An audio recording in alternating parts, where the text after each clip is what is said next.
Dean, with that, I will turn this over to you, and I'll manage people coming in the chat or in the meeting. Well, thanks, Larry, and welcome everybody.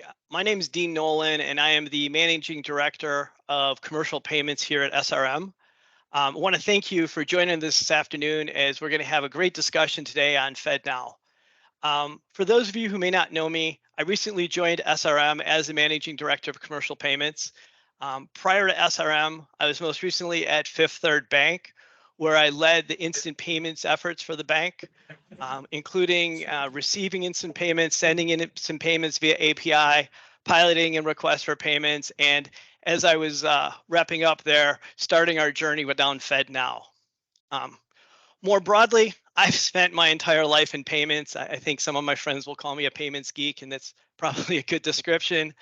Had leadership roles at a lot of the large banks in the US, as well as networks and processors, doing things like payments innovation, merchant services, commercial card, credit, debit, ACH. And so, like I said, spend a lot of my time in payments.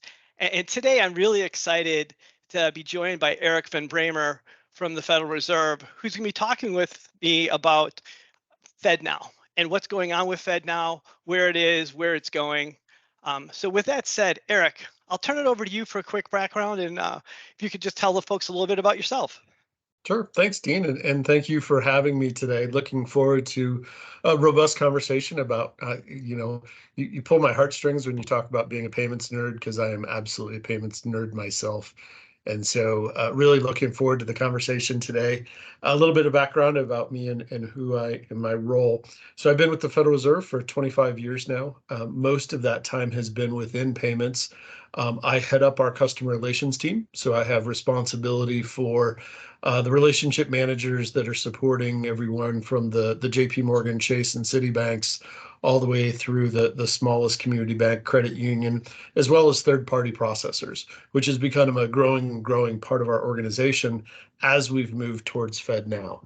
So with that, I've been a part of the leadership about industry readiness for instant payments, which has allowed me a little bit of a front seat, as well as being engaged in kind of strategically, how do we want to move the industry towards instant payments?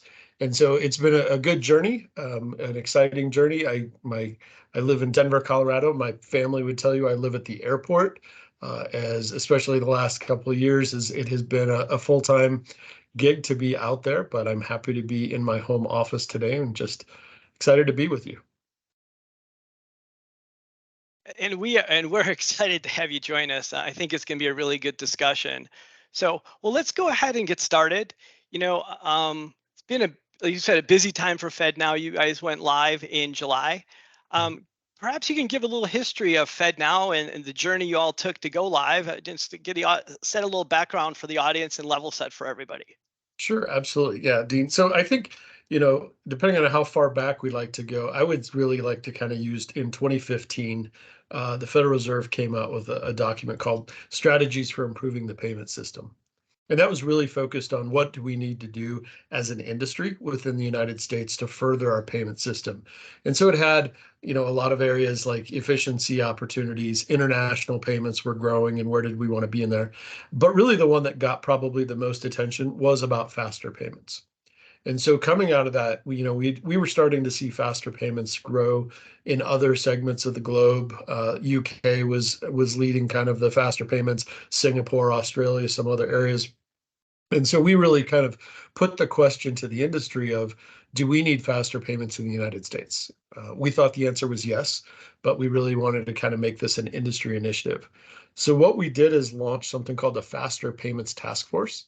And the task force was really designed to engage the industry in the dialogue around how do we improve the speed of payments in the United States. And so we led that Faster Payments Task Force for a couple of years.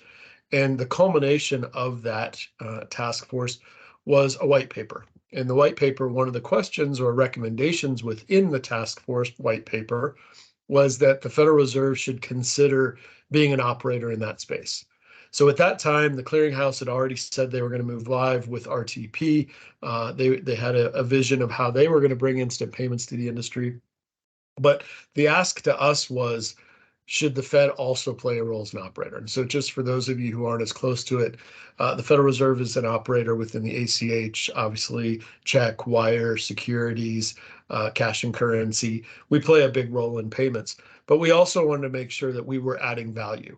The one area that people say, well, automatically the Federal Reserve jumps in and takes, gets involved in these. And I can tell you that's not always the case. I think credit card is probably that best example of, in the 80s, the question was, should the Fed get into the credit card space? And we looked at it and said, not necessary. The industry itself is developing competition. The industry itself is driving innovation without us. And so we probably don't need to be knee deep in that space. Instant payments was a little bit different. With only one alternative operator going out there, we did think it was important that we looked into that. And so like all things at the Fed, we did not rush into that. We set out a set of Federal Register notices, ensuring we wanted to do what the industry wanted us to do. And that really culminated with us making the decision to build FedNow and become an operator for instant payments. So I think it was about 2019 that we made the decision we would launch and offer a real-time gross settlement instant payment network that operated 24/7 by 365.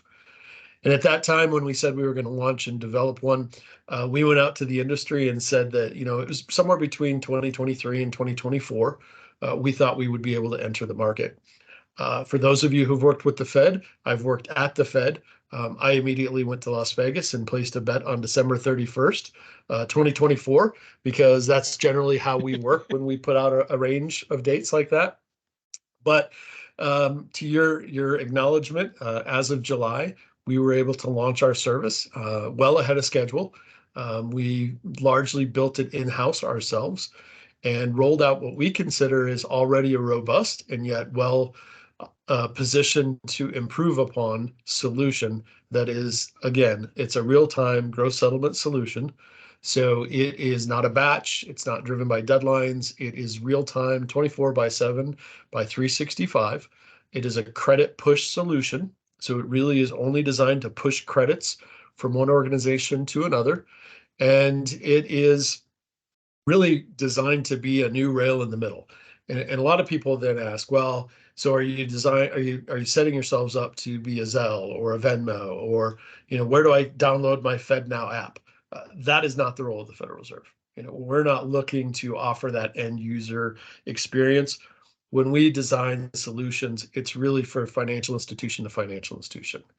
And what we wanted to do was not so much about the end user experience, because that was already starting to be filled with some of those solutions like Zelle and Venmo, where the user experience may be immediate.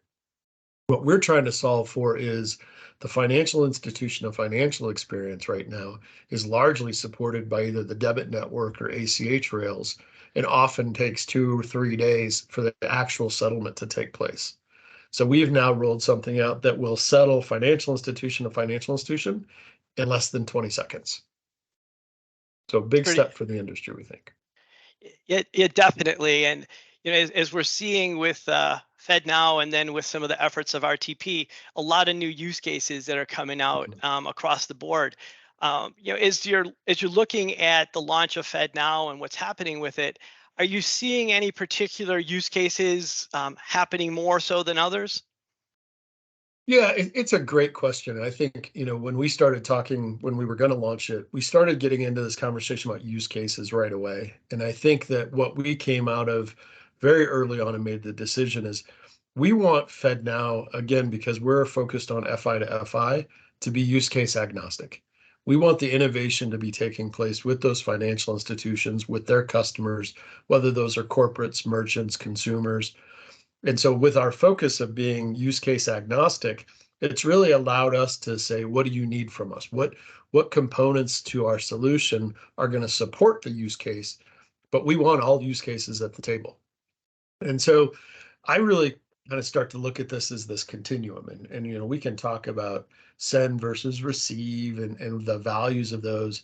But I think, one of the use cases that's really come to light from our perspective is disbursements. And those disbursements could be varied. They could be, insurance payouts. They could be payroll. They could be earned wage access is a catchphrase that you're starting to hear a lot in our industry. And I think you started to hear about earned wage access, and essentially what that is people wanting to get paid after they've completed the work. So if I work for a day and I want to get paid for that day's work, these really facilitate being able to give people that payment the same time they finish the work. And so early on, you heard a lot about like the Uber driver. I finished my shift. I'm ready to cash out. I need my money today. Got to pay my rent today, and they cash out. That's a great use case. But we're now actually seeing earned wage access grow phenomenally beyond the gig economy, which was kind of an early to embrace. We're starting to see everyone from fast food industry starting to offer paying their employees every day if you want to get paid. But why wait 2 weeks? The other one I really get pretty jazzed up about and a little psyched about is a lot of the agricultural systems and rural day laborers. So we all know as a financial industry, it's been a challenge to bank a lot of the rural day laborers. So think of the individual who works on the melon patch farm in California and picks melons during the day. There are a lot of states where they're required by law to pay those individuals upon completion of their day's work. And so you will still see people setting up tables at these fields and writing checks to these people for their day's work. And then they're taking those checks because there's a general distrust of the financial institution industry. They're taking these checks, they're going to a check cashing store, paying, whatever percentage to get the work they had that day, to take that money home and use it to spend as cash, put it under their mattress, whatever they end up doing with it. These are the kind of opportunities where I think not only can we improve the experience of those end users, those workers, but I think it's also an opportunity for financial institutions to start banking some of those individuals, gaining that trust. Early on, we've seen it with EIP payments and other type things. They may just go to the ATM machine and pull all their money as soon as they get it. But I do think that with time and trust, that knowing that's a way for them to get the money right away and that it's safe to leave it there, I think this is a way we're going to be able to tackle some of that unbanked or underbanked community. So earned wage access is a great one. Digital wallet downloads is one that you hear quite a bit about. I think we as a financial services industry have seen a fair amount of disintermediation for payments with digital wallets, where a lot of I've got 3 kids, and all 3 of my kids probably have as much money in their Starbucks accounts, their PayPal accounts, their Venmo accounts as they keep in their bank some days. And so I think that disintermediation, by allowing an easy alternative to move those funds back to your financial institution, where ultimately I think they should be, I think is a great use case. I could go on. I think small business is a great one. I mean, again, I told you I'm a nerd. I'll just keep rolling if you want, but Yeah. I was actually going to comment on the digital wallets one too. I agree with you. I think that's been just a great use case, and that one's been fascinating because when you go back to the task force you talked about back in 2015, 16, 17, that use case was not one that anybody even guessed that would happen, and that's turned out to be one of the bigger use cases. Yep. The other one I also found it fascinating from another perspective, in that one of the verticals that I had a chance to work with was able to move from piloting disbursements and digital wallets to somebody winning industry awards for doing that, to it becoming mainstream in about 18 months. yeah, Right. And it really showed just how quickly this can change people's lives, change industries, if it's in the right case and if the value proposition lines up. So yeah, I do find that to be a really fascinating one. Glad you brought it up. yeah. We talk about, Starbucks and Apple Pay wallets and PayPal, et cetera. I think another one that's in there that's been fascinating to watch, I wouldn't have never thought about it 2 years ago, and it's just blown up, is a lot of the online gambling apps. I think we all saw, I think the clearinghouse broke their own record the day after the Super Bowl, because everyone was taking their money out of these online gambling apps that they'd won or lost and moving it back into their accounts. And it broke their record as far as transactional volume. So absolutely, I think we as an industry, when we first started talking about this, for very good reason, a lot of us latched on to P2P, the consumer to consumer experience. Yep. And I think it was because a lot of us were aware of those immediate instant user experiences like Zelle, like Venmo, where it was easy to describe how FedNow or RTP, any instant payment, could fit in that network. I think we did ourselves a little disservice because I think ultimately, I don't think that's the be all end all use case. I think user experience is good for me as a consumer when I use one of those tools. Is there an opportunity to take out the lag in the liquidity risk between the two financial institutions? Absolutely. I do think that's a great use case. However, me as an end user, I don't care. And nowhere do I desire or need a FedNow app on my phone to recreate something that's already in existence. So that use case, I think we overplayed early on. And we weren't even thinking of some of these others, which is cool. Yeah. Yeah, I agree with you. And I think the use cases and what we're seeing out there, I think the Faster Payments Council had referenced there's 150 different use cases that are being tested in the market right now, which is kind of fascinating. Kind of brings me to another question on use cases. So far we've been talking about disbursements, which I agree with you. It's the place we've started, and there's still just a ton of growth opportunity in that arena. But the other one that's kind of gets a lot of discussion about it is related to requests for payments and specifically using FedNow in retail. What's FedNow's perspectives on that? Yeah, no, I think it's a great use case. And just to explain to the group, so request for payment is embedded within the FedNow system and the service today, where if I were looking for funds, because it is a credit push only, in the ACH network, we're familiar with debit pulls, where you sign up and I get to go out and take money out of your account and pull it to myself. Because FedNow is a credit push application, one of the things that we thought was going to be critical to support a lot of use cases was this request for payment. So what I can do is I could send you a request for payment, and now you own the experience of paying me or not. You can say yes, and it'll go through the network, or you could say no. I don't know what this request was for. I'd like more information about it. And why we're really excited about it is, we've had a constant desire for many, many years to move checks out of the payment stream. Checks are inefficient. We've done a really good job at making them pretty efficient with things like Check 21 and check imaging and remote capture, but they're still, probably one of the slower payment tools.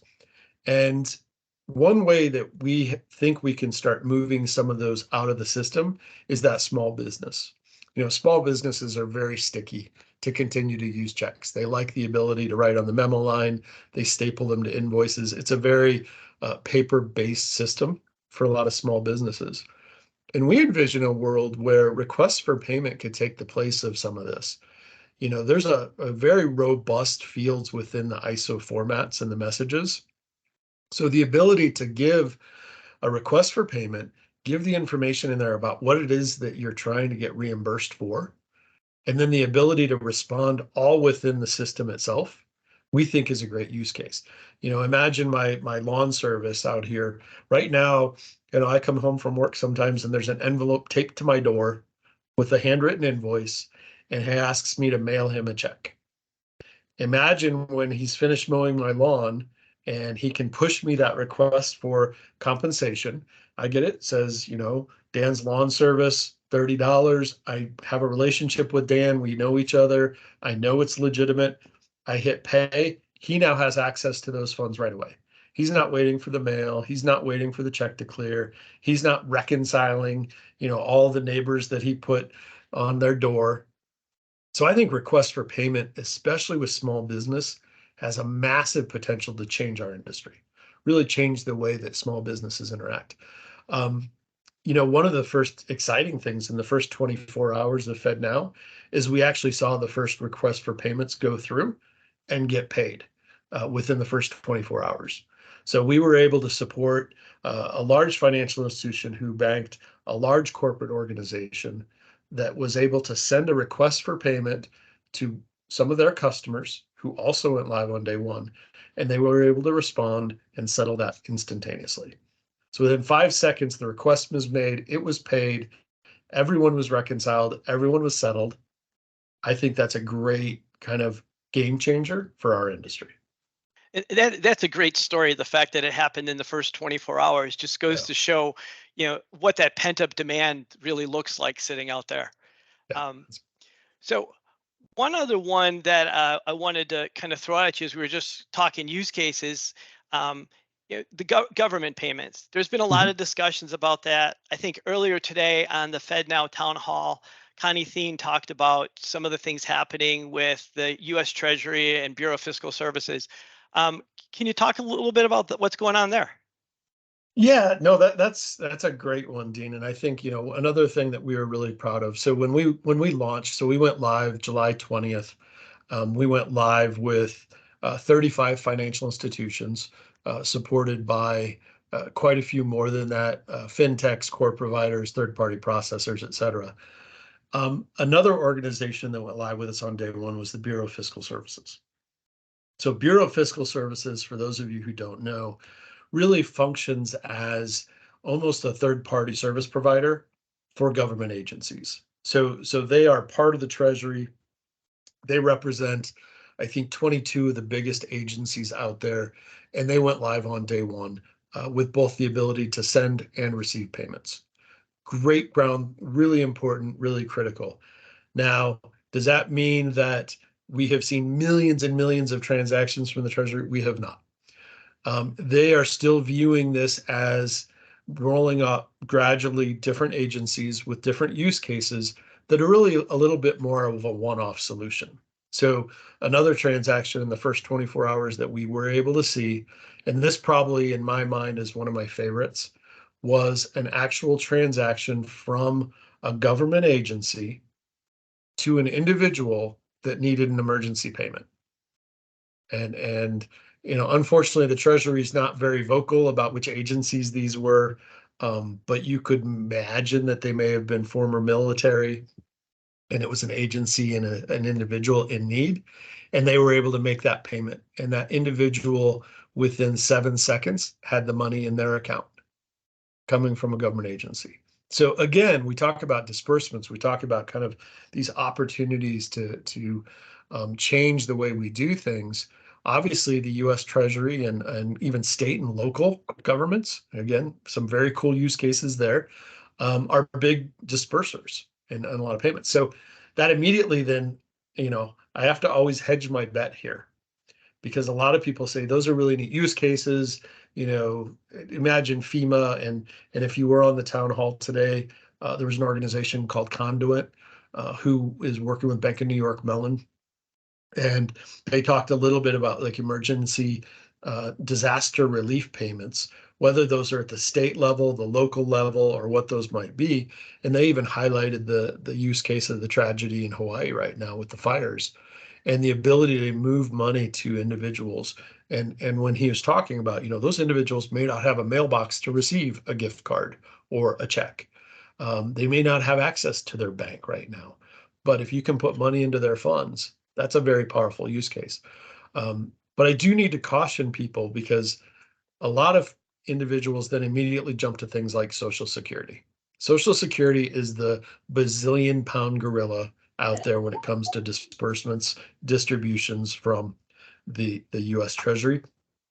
And I don't see that happening anytime soon. It's not to say that it's not on the roadmap somewhere. It's not to say that someday it won't. But when I think about something like a Social Security disbursement, I just want to caution people, because this is really, they leverage the ACH network and it works really, really well, right? They know what those dollar amounts are going to be way in advance. They're dealing with really large batches of payments, million item batches that they're putting into the system, and it works really well. And so I think early on, as instant payments mature, you're going to see a lot more of those one-off type use cases, including from the Treasury. But I really think that there's a lot of potential there, but it is going to take us time. I want to be honest and clear that right now, you look at the ACH network and you pretty much have ubiquitous reach to all financial institutions in the US. And that's going to take us some time with instant payments, whether that's the RTP network or FedNow. We are extremely excited by the pipeline of customers that we have right now. We're extremely excited about some of the third-party service providers we're working with on their pipelines. But I don't see us being a ubiquitous to all 10,000 financial institutions anytime in the next year or two. And so it's going to take us a little bit of time till we're ubiquitous, which is going to be important for user experience.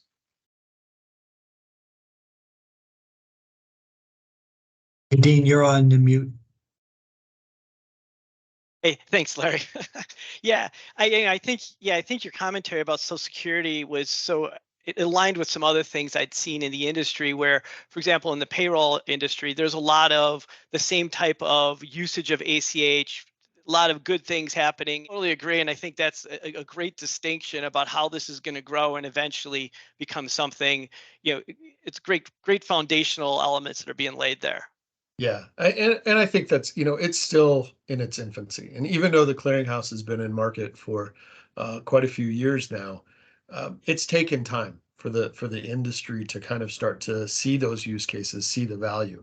Because if you start thinking about emergency, whether it's emergency payroll, just-in-time bill pay, I mean, I'll be honest, I've had times I've come home from a business trip and I sit down at my computer to do my bill pay, and I realized that, the gray boxes shaded out because I'm too late, because, tomorrow's a holiday and I had to have made that payment on Friday. Now I have to call my credit card company and say, it's coming, I promise.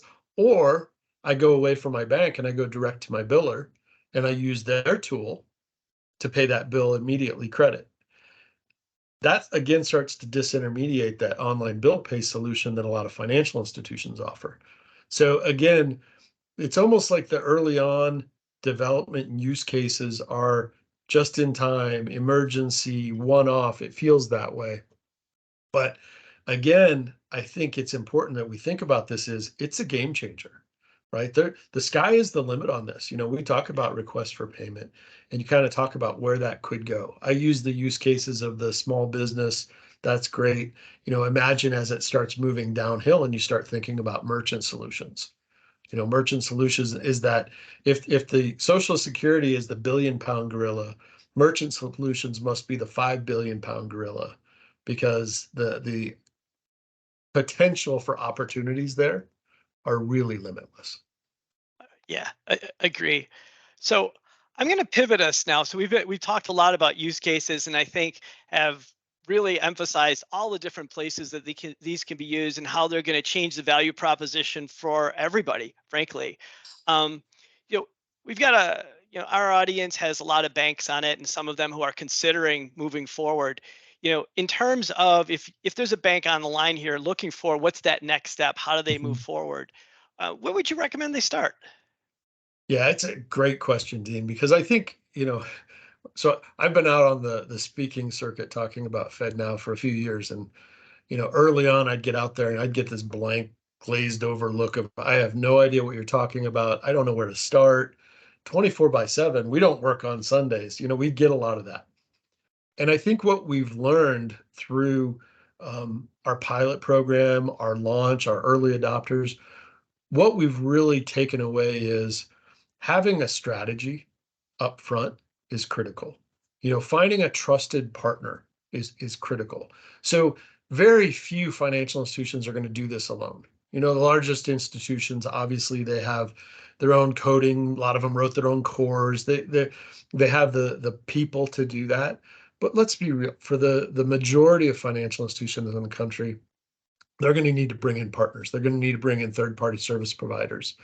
And they're going to really want to look for one that's trusted. They're going to want to look for one that can integrate into their core if it's not their core provider. That's another kind of exciting change we've seen in the industry, is that, the core providers for many years had kind of tied up anything you wanted to do in payments, yet you worked with your core provider. And I want to start by saying those core providers have been great partners with us. And the vast majority of those core providers have customers up and running on FedNow.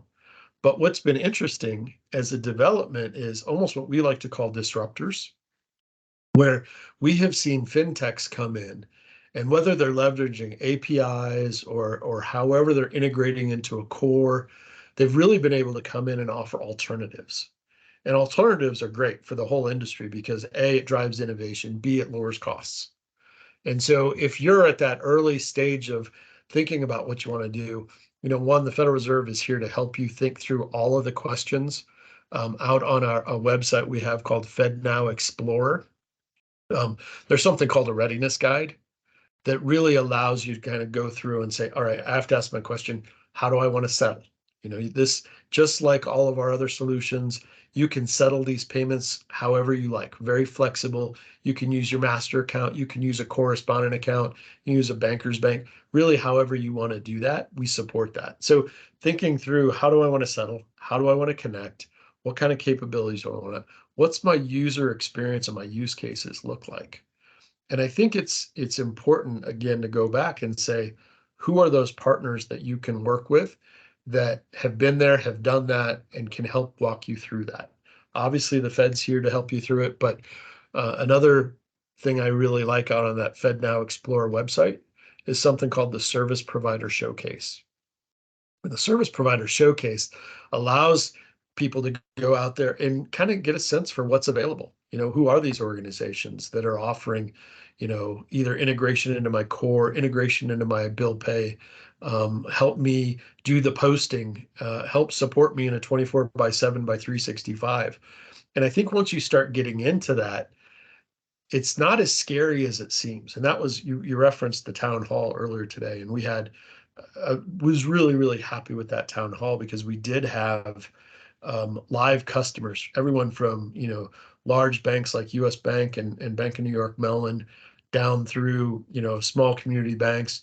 And we actually had a demonstration from a credit union. Star One Credit Union provided a demo house integrated in and highlighted their partnership with Typhone. Typhone's one of these organizations that's out there offering that user interface and a lot of that support.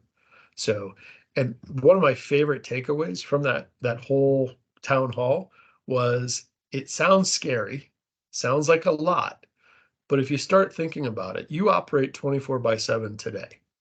You have an ATM network, or you provide debit cards. Those aren't, isolated to business banking hours. Somehow you've figured out how to manage that in a 24/7 with support and balance, pings and those kind of things. I think it's very similar. Got it. I appreciate you saying that, and yeah, I agree. Having gone through the journey myself at a bank, there's definitely it's daunting when you start, and there's definitely a lot of things you have to think about. But with the right strategy in place, you can break those down into very bite-sized chunks and get through the process. It's actually one of the things that, from the commercial practice that I mentioned that I'm working here at SRM, that's one of the things we're doing, is trying to help put together that strategy for our customers and help walk them down the path so we can make the process as simple as possible. Yeah. So, And Dean, I think that's a great use out there in the industry, because I do think that right now, like I said, 3 years ago, they were like, my customers aren't asking for this, I don't need that. I get the sense that the light bulb has gone off in the industry, and we hear this all the time, that it's not a question of if, it's a question of when. And when you get to that and you start thinking about, I need to find my partners, I need someone to help me think through all these things, knowing there's resources available out there for people who have done this and can kind of walk you through the steps, walk you through the considerations, I think is a great asset to the industry. yeah, appreciate that. Yeah, I agree, and I think once you break it into those bite-sized chunks and understand it, it does become doable, and then it gets to be the really fun part, because you start to work with your corporate customers or your consumer customers and watch how this can change their, can really change, in some ways, change their life, right? The earned wage access you talked about before really fits that realm. We saw something early on in the process where employers started offering earned wage access, and the employees were posting on the bulletin board which bank could take them and which bank was in instant payments and which bank wasn't, because those who were in instant payments were getting paid now. The other ones had to wait 2 days for the ACH or wait till a check cleared. And when just to see that type of viral interest in a product, it just goes to show just how exciting and how much future Yeah. potential there is for this. Yeah, no, it's a great point. I think that differentiator as far as being able to offer the service, and I even think, there's benefits within the financial institution as well. You can offer better products and services to your customers, but we all know that reconcilement is a nightmare, right? I mean, if you've been in financial institution banking for a long time, that reconcilement component and think corporate treasurers as well. Being able to take that out of it and knowing that you used your money when you needed to use your money, and there was no, projecting the next 2 days balances. It's really a question of the ability to make payments now when you need to make payments, keep your money as long as possible, get paid as quickly as possible. That's a game changer to our industry. Agreed. Agreed. Hey, well, Erik, we did get one question come in. Mhm. It might be close to some of the things we talked about before, but if I can paraphrase it, the question was about community banks and merchant Mhm. acquiring and how Visa and MasterCard costs can be pretty onerous for them. And just wondering, FedNow's thoughts on the acquiring side of this and how with those community banks, and didn't know if there's anything you'd want to throw out on that one. Yeah, I think it's a great question. And I think, when we start talking about the full potential of FedNow and instant payments, and I think you start getting into the trying to level the playing field and the cost solutions and user experiences are there. You know, we've taken a little bit of a different approach here at the Fed this time. What's very clear for us as the Federal Reserve is that our customers are the financial institutions, right? So that's in the Federal Reserve Act. That's our mandate. That's what we're focused on. However, we really are taking the approach that in order to best service those financial institutions, it's important that we start to understand the ecosystem a little more broadly than that. So whether that is partnering with third-party service providers and fintechs to provide those solutions, or even taking it that next step and really trying to understand what are the merchant needs. Now, I want to be very clear, at no time in the near future are we going to work directly with a merchant. A merchant has to have a financial institution to partner with and to work with us. But we do think those merchant services are on that continuum of game changers where there is opportunity to start integrating. And you think about all the potential with QR codes, you think about the potential with request for payment at a point of service. There's a great amount of opportunity, and we're starting to see that innovation taking place now. And again, to us, that's what was so important. We wanted to provide the rail in the middle. We wanted to part with the individuals and the organizations who are providing that innovation out at the end, and really kind of see where that goes. And we're starting to see that.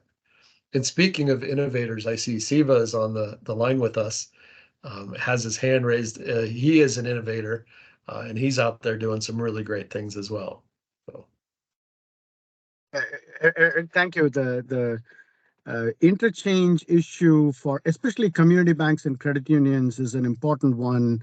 I think you called it the 5 billion pound gorilla or something. Roughly. Roughly.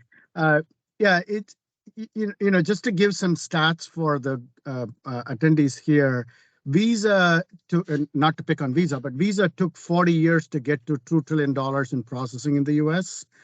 UPI in India, which is a non-standard version of FedNow, took 7 years to get to $2 trillion. Brazil PIX took 2 years to get to $2 trillion. So I'm so delighted that we are on that track with the Federal Reserve putting the best foot forward, because we may be late, but in the mobile game, Nokia took the lead, but then when Apple and Google got in, we took over the world. So I'm looking forward to doing that here. Thanks, Siva. Good insights. Yeah, great comments. Do we have any other questions on the line?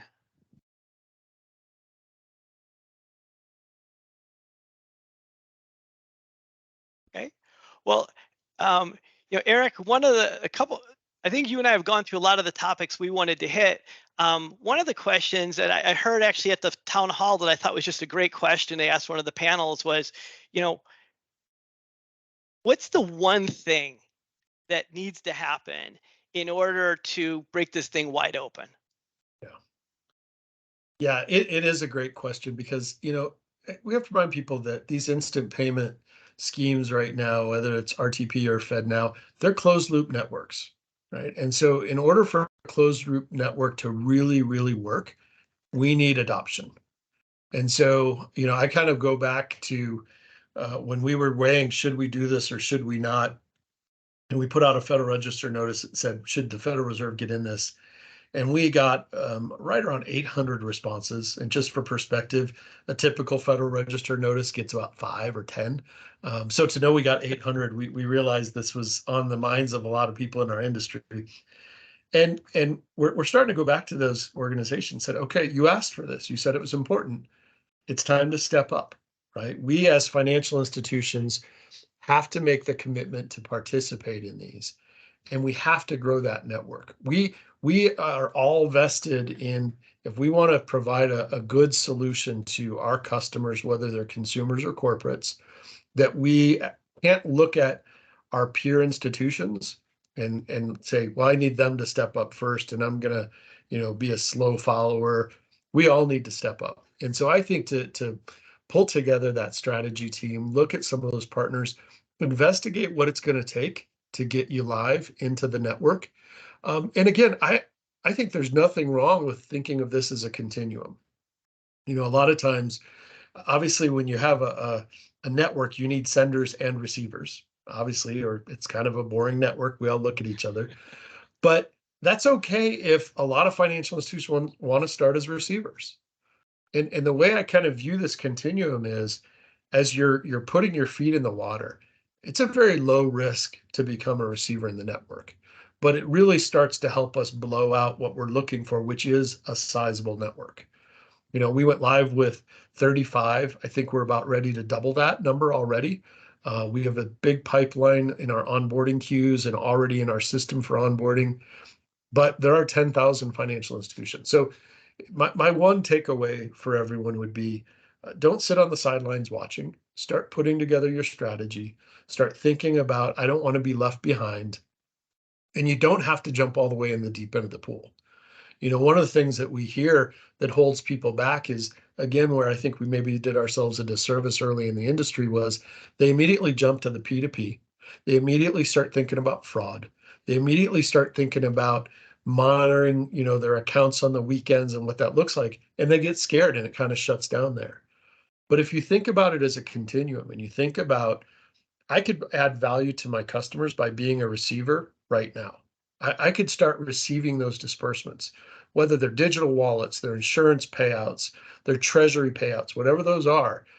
And it's not a huge lift on my side. Yep. Obviously, I have to integrate it into my core because I have to post it right away. But things like fraud, there's really, what's the fraud risk of receive there? Things like monitoring your Fed account. Well, I don't think anybody's ever complained if they went home on Friday and came back Monday and there was more money in their Fed account. And essentially that's what you're thinking about if you're a receiver. But it really starts to open up, how does this integrate? How do I start to productize this for my customers? And then what's that first send case I want to look at? I've talked to financial institutions that said, well, right out of the gate, from a send perspective, I'm going to start paying my employees this way. I'm going to start paying my vendors this way. Somebody's cutting the grass at your branch. You can pay them this way.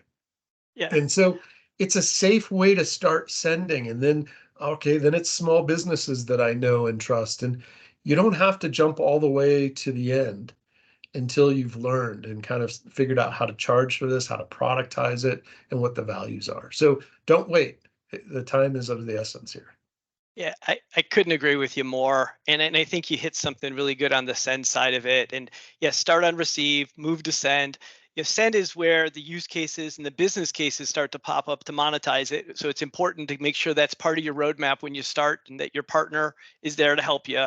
And you're right, the banks can use them themselves. I've heard banks as well talk about using them for loan disbursements, and we saw a lot of that during the whole PPP time that was happening. So lots of opportunities. I'm going to pivot. It looks like we have a couple of questions from the line. Larry, I'm going to have you go second. It looks like Megan Wood has some questions. So Megan, if you want to go ahead and ask your question now. Hey, can you guys hear me? Yes, we can. Awesome. Thank you so much. So, first of all, great conversation. I was a little late joining. Apologies, I was wrapped up. But I think that Erik touched on something, and I'd love to hear everyone's thoughts around, the sticking point here is really helping community FIs transform from a fixed mindset to a growth mindset, right? You don't have to immediately start solutioning and seeing all the bad, right? It's about where does it make sense to play? Where does it make sense? And I think the recommendation to start internally, right? That's a low risk, like safe way to see how it works and learn don't practice under the Friday night lights kind of thing, right? I think that's really, really smart. So I love that recommendation. And my question would be, and what I see in the market is around, you're going to have these FIs that have, been being told by the big fintechs for years, you got to get on the Zelle train, right? You gotta compete with everybody. And they've made the heavy lifting to get on the Zelle train, right? They're seeing value from it. I'm curious what you're hearing in the community FI space specifically, and maybe super regional, about what that roadmap looks like when you are thinking about product positioning as it pertains to having both, right? Zelle and FedNow, right? What are you guys hearing out there? Because I know in the large FI space where I support, it's one perspective because a lot of those FIs are in the pilots, but I'm curious what the community FI space is kind of how they're approaching that. I can take a first stab at it, and then, Dina, Go ahead. you've got some great experience as well. Yeah, it was a big question. I'm sorry. No, it's a great question because, again, I think, a lot of us look at what do you need to support a P2P experience? And I think that the big driver there is some sort of alias-based solution, directory, whatever you want to call it, is a big part of that because, I guarantee my kids couldn't tell you what their routing transit or their account number was. And so if you want to get into the opportunities to innovate in that consumer, the P2P world, I think that's a big part of it. What we're hearing from community FIs is a mixed bag. I think there are already a lot of them that have jumped onto the Zelle. The Zelle train, because I think Zelle offers a really large directory. They've spent a lot of time, they've got a lot of participation, et cetera. We're also seeing other directories popping up. We're seeing some other alias-based solutions popping up out there, targeted towards smaller community financial institutions. Chuck is one. The name is Chuck. That is one that's gotten some legs out there. And the Federal Reserve right now is we realize that some sort of alias base needs to be in our roadmap as we look to that. But as I already said early on, we also don't want to become a front end. We don't want to become an app, but we realize that we can bring a lot to the table by either partnering with existing directories or supporting something on our own that would really help move that industry that direction. And so I think it's now that instant payments is in market, growing quickly, because, even though RTP has been in the market for quite a long time, I think even they will tell you that with the launch of FedNow, it's brought a lot of discussion and awareness to the industry. And so we're seeing a lot of movement in this space. I think that's going to drive innovation. I think that's going to drive some use cases there. I think, are there opportunities to provide a rail in the middle that helps support some of those? I think those are good alternatives. But I do think, like everything we're seeing in payments now, I think the speed of change in that system, in the alias-based directory, is going to magnify quickly here. Now that we're all talking about payments again. For a long time, we didn't talk about payments. If you were in financial institutions, payments were something you had to do in order to have customers. We're seeing that paradigm change, right? We're now seeing that you want to stay able to lend and you want to keep deposits in your financial institution, lead with payments. The industry, all of our research says consumers and corporates alike want instant payments. And all things being equal, they want to work with a financial institution. Financial institutions are still very trusted. And so them being able to offer similar solutions to what's out there in the fintech world, I really think can be a game changer. And it can be something you lead with, not something you have to offer, Yep. ordering my checks when I'm done opening my account. Yeah, Awesome. Erik, Erik, I'd say, not a lot to add. I think you covered all the big things. And as you were talking about it, I was thinking back to the town hall and the Star One solution and what the use cases they were doing. And well, it wasn't necessarily P2P, it was P to small b, and it got right into the space that you were talking about, the lawn service. And I know my lawn service sends me a text, pay me this much, and it's done via Zelle. Moving that into a request for payment environment where there's actually better documentation around it. I can keep track of how much I'm paying. When we have the fertilizer come in, I know how he's charging me an extra $50 that month. All of those things are just going to be that next evolution. So yeah, definitely see this going a lot of spaces there. Larry, it looks like you have a question, so I'm going to pivot over to you. I do. So again, Erik, thanks for your participation and congratulations on the FedNow launch. I'm a big fan of competition, and this seems like it could disintermediate a lot of the existing players out there. You were talking about some of the solutions, and I'm thinking payday lenders, cash checking, check companies, bill pay, P2P, RTP. The big one that's probably on everyone's minds, and I'm wondering if it's just a matter of speed or cost, but I got off the phone with a bunch of merchants prior to this call that were looking at alternative payment solutions because of the costs of their existing payment rails. And so the question is, will there ever be a place for FedNow in a typical retail merchant transaction? And because I've got to believe the merchants are going to push for it. How long will that take? Is it a matter of cost? Is it a matter of speed of settlement? I mean, there's obviously benefits to, say, MasterCard and Visa from a chargeback and disputes and fraud. And this is obviously a very different type of transaction. It's got finality to it. But if you get that push from merchants, it's not much different than a cash transaction. It's instant and it's final. So if you can talk a little bit about that, I'd love to hear your thoughts. Yeah, no, it's a great question, Larry. And I think, it is one of those. I will say, again, although we work with financial institutions, we have engaged with merchants out there to understand their process, their needs, their value. We always need to balance that with, who's your financial institution, because that's ultimately where we're going to connect in. But we're having those conversations now. And I think, Jamie Dimon had an article earlier this year, I think, and they kind of released at JP Morgan Chase this pay by bank concept. And I think that was probably a line in the sand of, we realize that this is going to change. We realize that there are other solutions out there. Let's get ahead of it. Let's be part of it. Let's understand it. Nobody's going to bury their head in the sand, and let's be really smart about how we build this.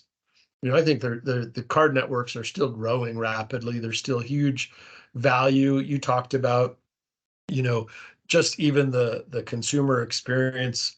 This is immediate and irrevocable. There's good things about that, and there's bad things about that. So is there room for all these payments to coexist? I do think there is, but I think that we absolutely believe that this will alter that potential merchant solution. Now, the hardest part of your whole question was when. I have no idea. A few years ago, I would have said I'll be dead and buried because these things just move slowly. But I will say in the last 18 months, I have seen how quickly we're seeing things change. And I think that speed of innovation, that, changes in the industry, it feels like, largely it's because we already established we're all payment geeks. And so we read those articles and subscribe to those letters, but it's amazing to me how much is now coming in about not reporting what's happening, but looking forward. and people are getting excited, and because of that, we're seeing that change happening faster and faster and faster. And I think that's really an exciting thing for us as an industry, because I look at those innovations as improvements. We can substitute the word improvements, and I think that's what we're going to have. Yeah.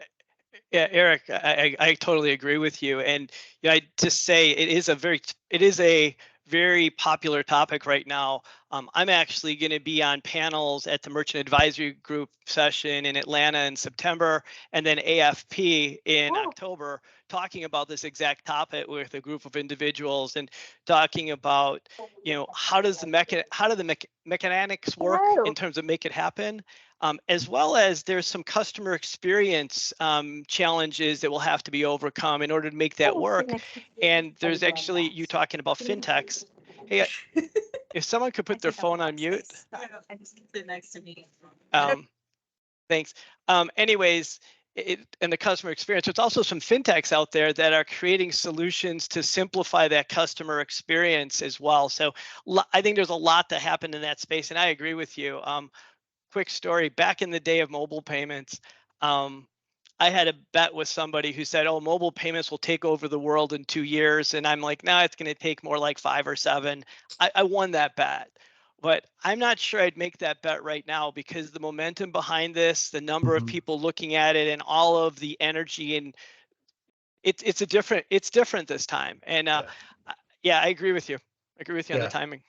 Well, and I think one of the things maybe just highlight, because we can talk about substitution, whether that's from the card networks to instant payments, or that's ACH and instant payments, cash, currency, wires. We do see a lot of migration, but I would say the sheer number of payments in the US is growing exponentially.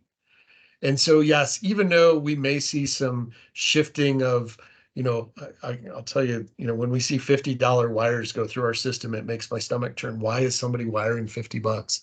I don't get it, but we see that. Those should move to something like a FedNow network. So we see that there's going to be things that shift, but there are a lot of good reasons why we have all the payment tools that we have. And I saw Siva put in the chat there, credit card, it's in the name, credit. I mean, there are a lot of people that want to be able to buy things on credit. And so there is going to be a need for credit cards. There's, reward-based systems that are going to drive customers' behavior. There are consumer experiences. How fast at the checkout counter can it be? They're going to drive behavior. So I think there's room for all of these in a future state. I think they all bring something a little nuanced to the table. I think instant payments is going to be the fastest growing one for the foreseeable future, but it doesn't mean that I see the end of any of them. I hope we can see the end of check. That's the only one I'd like to kill. Beyond that, I think they have great use cases, but there's room for a lot of payment types. Yeah, we'll have to follow up on that one too. I agree with you on checks. I just go back from the history. One of the things I like to say when I'm asked a question about the cannibalization is looking back at the history of payments. Every time we've had an innovation, there have been some brand new use cases that evolved that couldn't have been solved by the old payments. There have been some use cases that have been modified, and there's been some migration. And then there's been some use cases that just continue on. And I'll go back and say the very first payment we had was bartering. We're still doing it, right? We've added all this other stuff, but that's still happening. So, hey, I do realize it looks like we're up at 5 o'clock, which I know was our scheduled time to end. Erik, I want to thank you for joining us. It was a great session. And everybody on the phone, thank you so much for everything and your questions. It was very informative. Larry, I don't know if there's anything you want to do to wrap up here, but we'll go ahead and close it out in a second. Dean, you did a great job hosting it. Erik, on behalf of SRM and Tech Talks, thank you so much. This was really valuable information, and look forward to hopefully talking to you in the future. Absolutely. Thanks for the opportunity. It's been fun. Take care, everybody. Bye.